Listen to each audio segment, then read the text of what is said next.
તો જેતપુર પંથકમાં વન્ય પ્રાણીઓના રહેણાંક વિસ્તારમાં આટાફેરા વધતા લોકોમાં હવે ભય ફેલાયો છે। તો જેતપુરના ચાંપરાજપુર રોડ પર કેનાલ પાસે સીમમાં ખેડૂત પર દીપડાએ ઓચિંતો હુમલો કરતા ચકચાર મચી ગઈ હતી। જોકે સદનસીબે ખેડૂતે બહાદુરીપૂર્વક પ્રતિકાર કરતા આખરે આ દીપડો ભાગી છૂટ્યો હતો,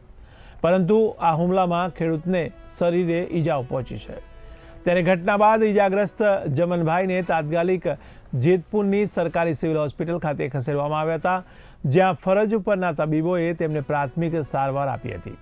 ત્યારે બનાવની જાણ થતાં જ જેતપુર વન વિભાગની ટીમ પણ હરકતમાં આવી હતી અને વન વિભાગ દ્વારા દીપડાના પગના માર્ક મેળવવાની તજવીજ હાથ ધરવામાં આવી છે। ત્યારે ખેડૂતોની સુરક્ષાને ધ્યાને રાખી આ હિંસક દીપડાને પાંજરે પૂરવા માટે તાત્કાલિક પાંજરું ગોઠવવાની કાર્યવાહી શરૂ કરાઈ છે। 2.5 થી 3 ગાળામાં દવા છાંટતો હતો અને અચાનક દીપડો મારી સામે આવી ગયો અને બે સામે સામે થઈ ગયા અને મને હુમલો કરી દીધો અને છટકીને ભાગી ગયો અને મારો છોકરો આવીને મને સરકારી હોસ્પિટલમાં ચાપરાજપુરથી નજીક ભાદર કેનાલ આવેલી છે, તેની બાજુમાં જમનભાઈ ભીખાભાઈ અમીપરાનું ખેતર છે,